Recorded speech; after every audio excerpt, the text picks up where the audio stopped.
Morning, everyone, and welcome to today's webinar.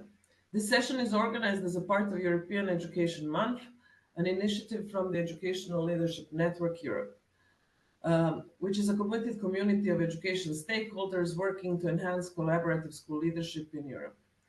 We're delighted today to have you here for our webinar on post-disaster schools through the lens of organizational resilience, disruption, and endurance.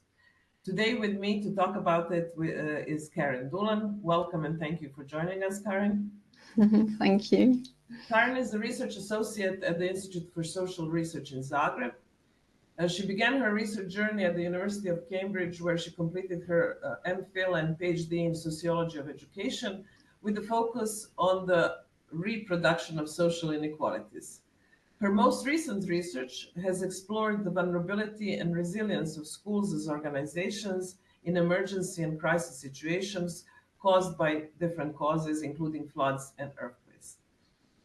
Whenever possible, she uses her research to contribute to advocacy alliances and policy interventions driven by a vision of a more just society.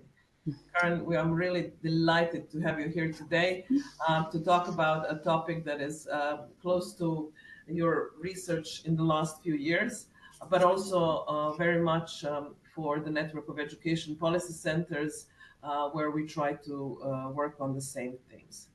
So for the beginning, can you tell us where did your interest in the topic of school resilience come from? Okay, well, thank you, Lana, for inviting me to talk about the research, and also good morning, everyone online. My interest in the topic was rather accidental. I was doing research in eastern Croatia in an area which had experienced significant flooding. And my focus there was coming from a sociology of disaster perspective. So I was looking at the sort of ways in which class inequalities were being amplified in a post-disaster setting. But as often happens in field work, other themes open up. And one of the things that I was quite taken by was how the school was frequently referenced in the interviews. And it was referenced as a kind of essential facility for community resilience. Mm-hmm. And it was done in kind of two ways. One was in a very practical sense, whereby the school was a place for aid collection and distribution. Mm-hmm. But also in a kind of more symbolic sense, as a kind of, refurbishing the school was almost like a symbol of hope for the recovery of the community. Mm-hmm. And so I decided, so that opened up this area of disaster research and education for me. Mm-hmm. And as someone who had, as you mentioned earlier, as someone who had done extensive research on social inequalities in education, one of the things I was quite taken by was how comparatively small of a research area this was.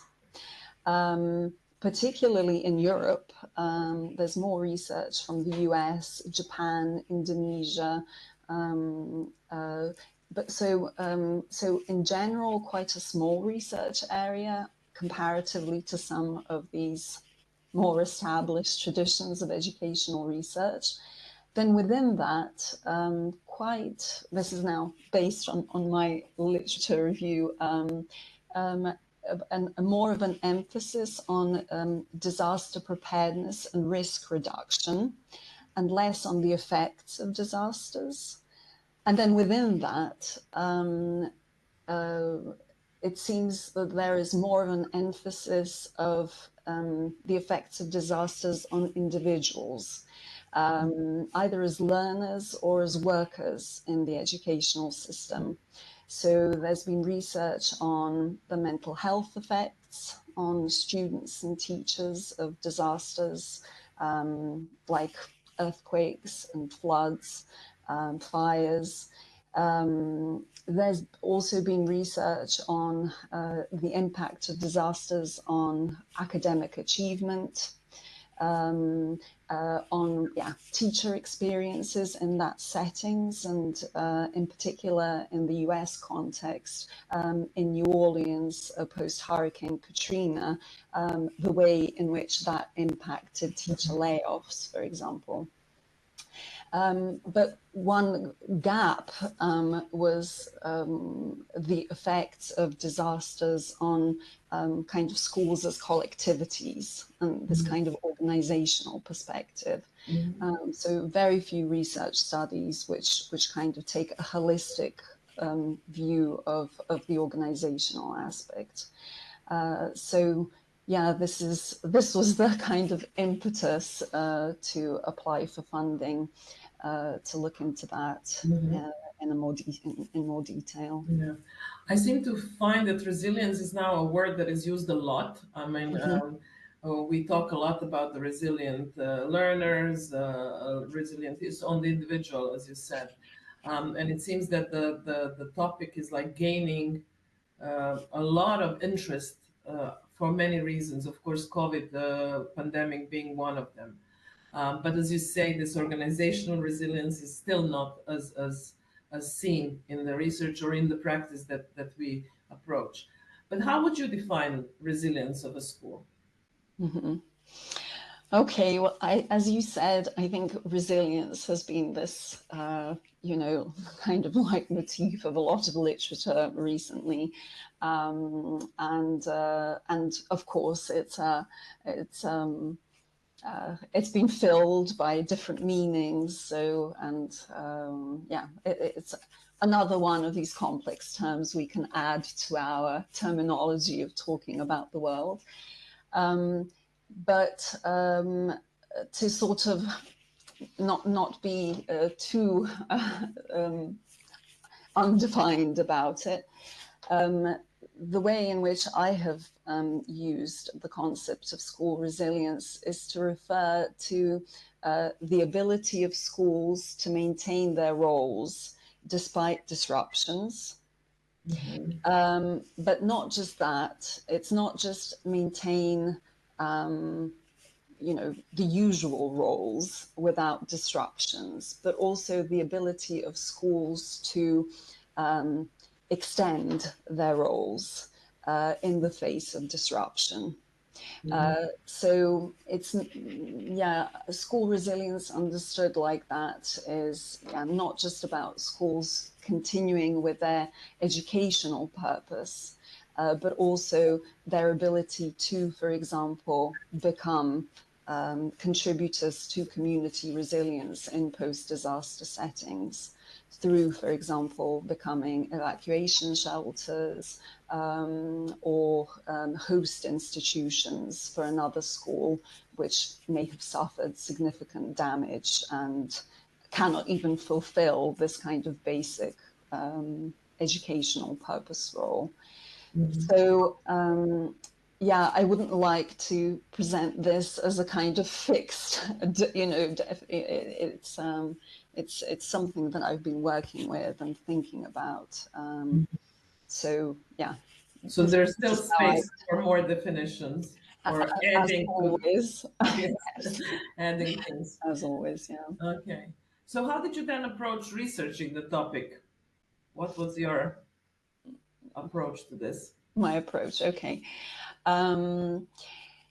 Well, in this review of literature that I did, one thing that I was interested in is how do researchers approach this topic methodologically, and in that sense, the kind of usual suspects come up of conducting surveys, interviews, focus groups, and one thing that I felt quite strongly about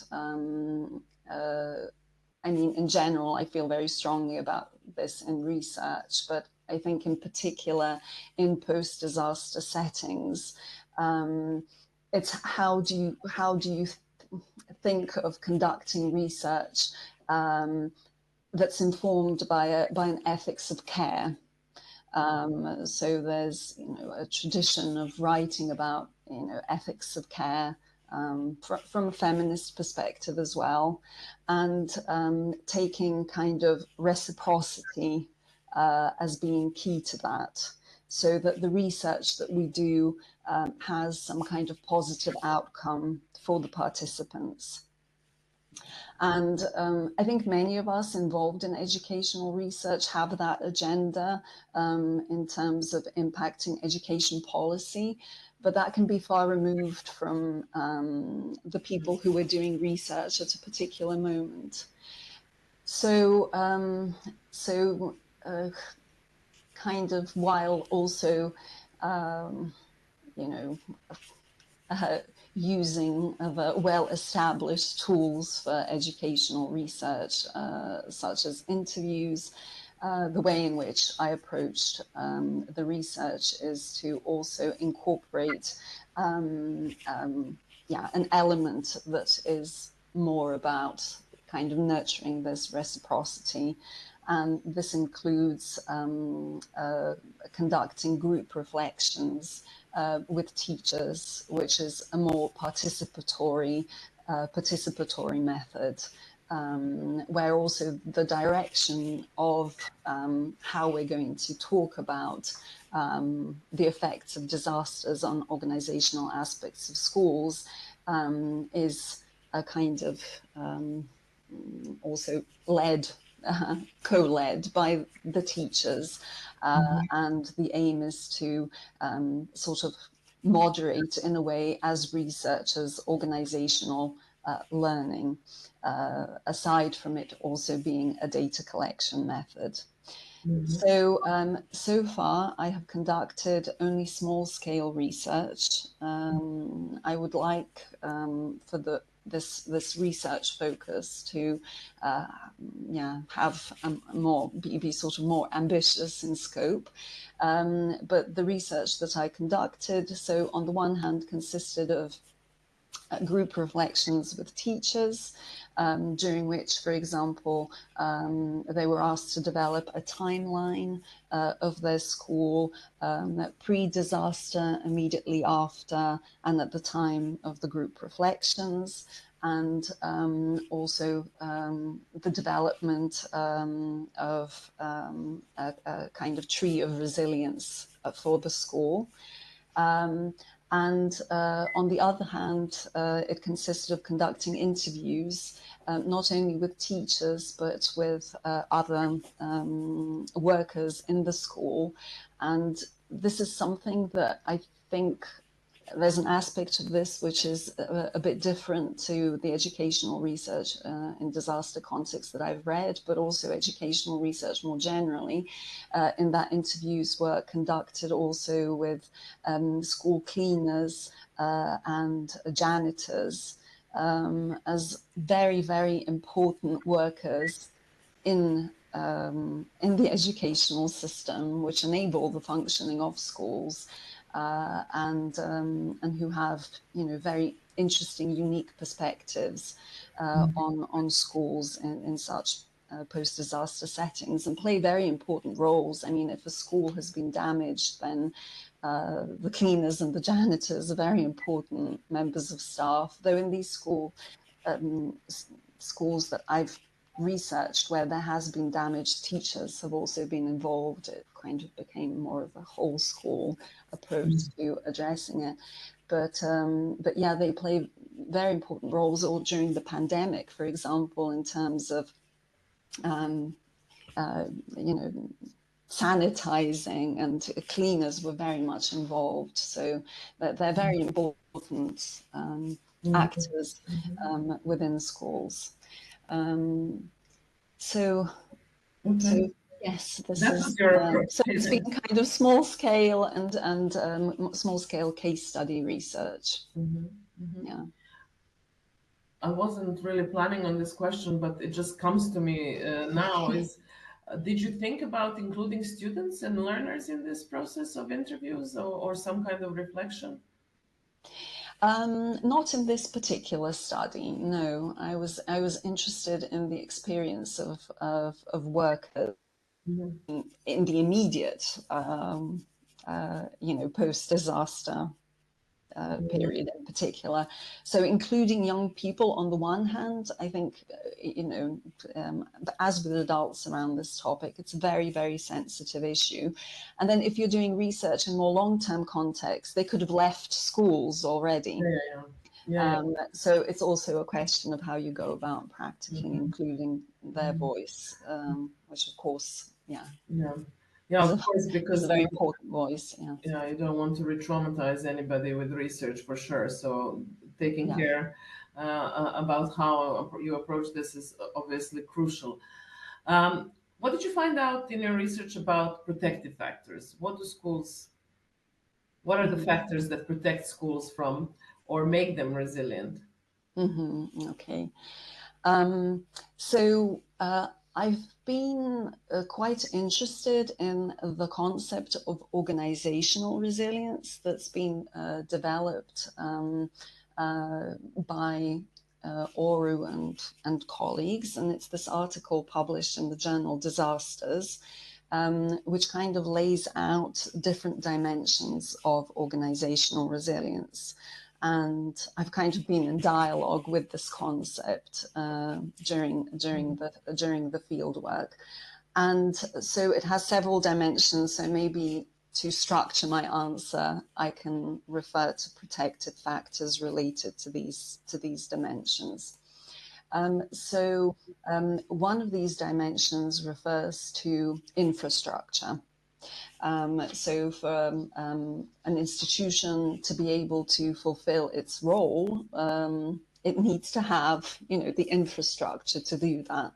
And so in the case of schools, this means safe buildings. So a protective factor is obviously if the school has been built or reconstructed so as to withstand shocks that come from we're talking here about a natural hazard related to disasters, right? But then also, if we think of resilience in this kind broader way of being able to take on new roles, then obviously maybe we can think about a protective factor, also being able to be like having the infrastructure to be an evacuation shelter, to be an aid distribution hub, to be a host institution. So infrastructure, it's like the basis, right? The material sort of that you need to be able to function. The second dimension refers to structure. So that's about the different roles workers play in a school. So what kind of roles exist? So from the school leader to the cleaner, and whether they have the knowledge and skills to fulfill those roles. So what came out in my research was that a very important protective factor is for the school to have staff for mental health support. So in the Croatian context, this is having a school psychologist. That was brought up as very important. And also, as I mentioned earlier, having sufficient numbers of technical staff like cleaners and janitors. And yeah, in terms of the structure, people having, being prepared for such scenarios. So the third dimension, I'm mentioning them like this, there's no particular order to these dimensions, but the third dimension refers to the culture that the school nurtures. Um, is this a culture of, competitiveness, or is it a culture of solidarity and collegiality? because with these disasters, they kind of sit on existing dynamics. And so they can magnify good things, but they can also magnify tensions. Yeah, a protective factor there then when we talk about the culture of the organization is if it's a culture that has, built up experience of solidarity and collegiality. And in one school in particular, where I did the research, there was a bit of an air of resentment among colleagues that there were, irrespective disaster or not disaster, they were colleagues who put a lot of effort into their work, and then went beyond that, beyond the minimal. And then there were those who basically just met basic work that they had to do. And this was a resentment that was in the school even before the in this case before the earthquake, and yeah, in this post-disaster setting, this was really sharpened. That not everyone was pulling their weight, and this was something that they'd had experience of before. So the fourth that I'll mention refers to interpersonal relationships. Are there friendships in the school among people? Do people get along? Are they there for each other? So that's a protective factor. If people get along well, then obviously that helps in such dramatic circumstances. Another dimension that I'll mention now refers to external relations. So these are all things which have to do with what's happening within the school. But then Oru and colleagues also highlight two other dimensions connected to external conditions. One is how the school is connected with other actors. And then a protective factor is if the school has a network with different kinds of organizations. So these could be private sector from the local community actors, civil society organizations, religious institutions. If they have connections, then in this situation, there are already relations that can be drawn on in supporting the school. Though, of course, they, in disasters, they will also be affected, but there is a priority in communities for schools to be up and running because so many people rely on the schools to work. Parents so in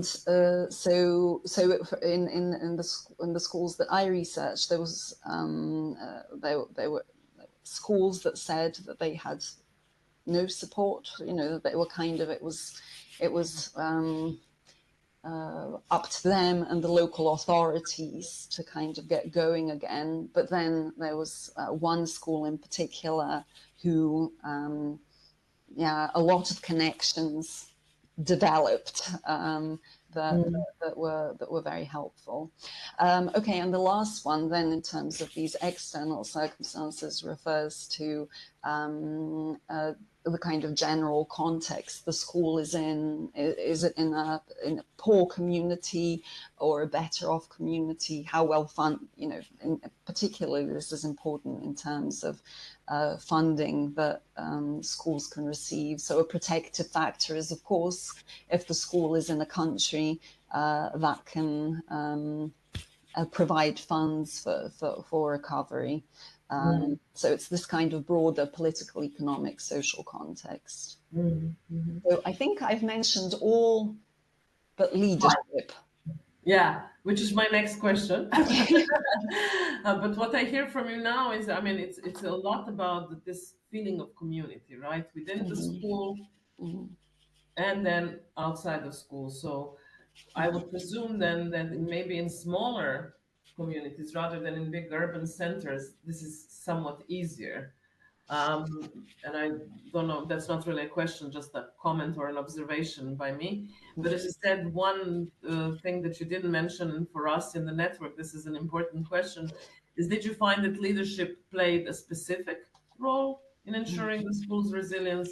And what kind of leadership are we looking for? Okay. Okay, just maybe to, I think this is a very important point that you raised about the rural-urban dynamics, and this I think is something that needs to be, that needs to be explored, further. Yes, so leadership was something that, that the research looked into. And I think one thing that I was quite taken by was the, I mean, I don't, leadership is not my sort of prime research focus. So there's a lot of literature out there that I'm not familiar with. But what's been coming to me over the last years has been the importance of distributed leadership. And what I found interesting in these schools was actually the pressure to make quick decisions that leaders were under. And in a way, people working in schools wanting this kind of centralized leadership that takes on responsibility for making decisions. And so, on the one hand, I've kind of analyze the material gathered when it comes to leaders as being about the dynamic of this kind of decisiveness and compassion. So on care and compassion. So on the one hand, there's this construction of the school leader as being, it's almost a militaristic discourse, as being a commander, as being a chief, as being decisive. And then on the other, a leader who's caring and compassionate and who has understanding, in particular in these disaster settings, for people's personal circumstances. Because people's homes can be affected, so they need to also care for other maybe members of their family, while at the same time they have this professional role which becomes very much essential in this context. So there was one school leader who, in my research, was complimented a lot by the teachers in the school because the leader fought for the school's opening date to be extended, which gave them more time to organize their personal lives. And that was framed as kind of being someone who cared not just about their professional roles, but also their private selves. So in terms of the leaders themselves who I interviewed, they talked about feeling very stretched and not really having the luxury to think about, to be very involved in their personal lives, having to be there, having to be this decision maker in this context. But with all three leaders, it was very much a display. You said earlier disruption and endurance. So there's disruption, but they seem to have been, as individuals, very resilient, very resilient in that setting. So, I mean, it seems to me if we're talking about protective factors, then I think from the perspective of the teachers, a protective factor is to have this kind of leader. But also from the perspective of leaders is, one of the things is to have training in crisis management. So to gain competencies for this. And of course, in an ideal system, this distributive leadership would also give them a team that they could work with on these decisions, rather having to be an individual. And we find in other research that we do that this is always makes the school culture a lot more, let's say, inclusive. Um, if there is some kind of distribution of these leadership tasks and it's not based on one individual. Yeah, Okay. maybe Lana, just to follow up. I mean, as I said, I want to make this disclaimer about the scale of the research. So we might find that the insights are different in different schools, maybe among different countries, where maybe distributed leadership is more ingrained in the culture of the school. So we're talking about, you know, a particular educational and cultural context. But yeah, I did find it interesting, though, to what extent the teachers talked about having, you know, this one person who's kind of in charge. Yeah. Okay, so as you said, this was let's say, a limited research in a particular context, which is the Croatian case. And I just, for the last question here, this half an hour went really quickly. If you could give us maybe a critical lesson about what you think other educational institutions can take from this Croatian case in their resilience planning, if you have. Okay, well, I think a more overall message is to sort of prepare for the unexpected. I mean, I think the first thing is to even to recognize that with climate change and the effects of climate change that we're seeing more intensely in Europe, we've witnessed many floods over the last few years across Europe. So I think in these schools, no one expected the disaster to happen. So I think one thing is to sort of take seriously that something might happen. I think another thing is that, and I think your question related to protective factors kind of feeds into what I'm going to say, which is that disaster preparedness is not just a kind of technical issue. You know, it's not just about practicing fire drills, knowing where the fire exit is. It kind of, goes to the very social fabric of schools. It's also about relations. You mentioned community, and these aren't some things that you can just change overnight. So I think one thing is, that disaster preparedness is taken in this kind of more holistic manner. And I think for that to happen, it's not just about what schools do, but what the broader context is that schools are exposed to. There are a lot of pressures on schools.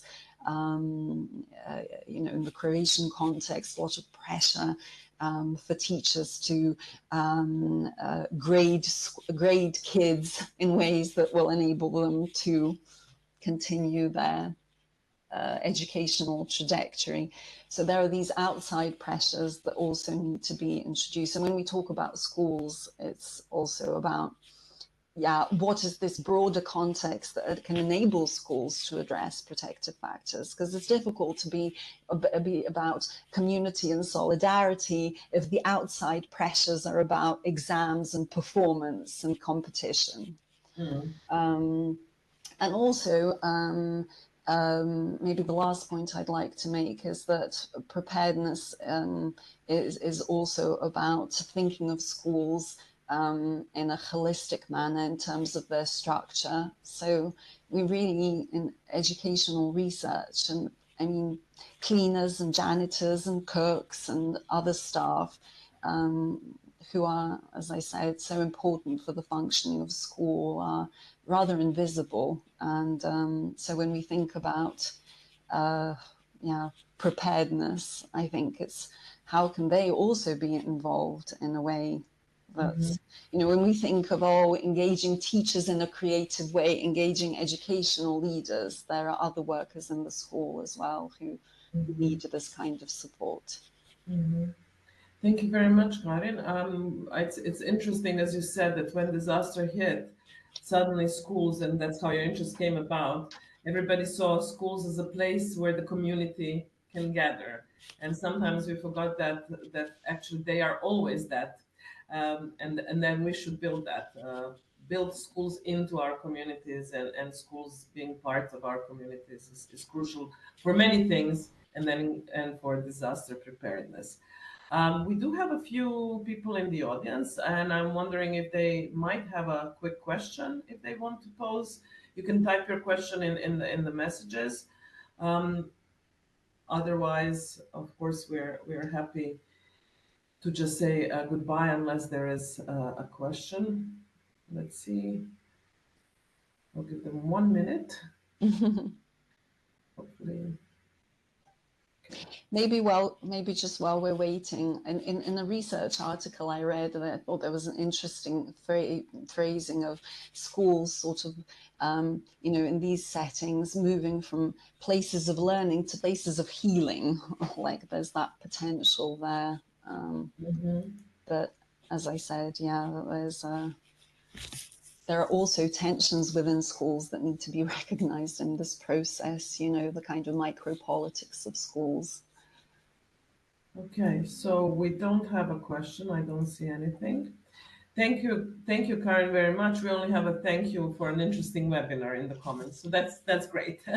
As an end, I invite everybody to continue being in the education month together with the ELNE network. Thank you, Karen, once again for joining us and for sharing your experiences on this topic. We continue together to work on this.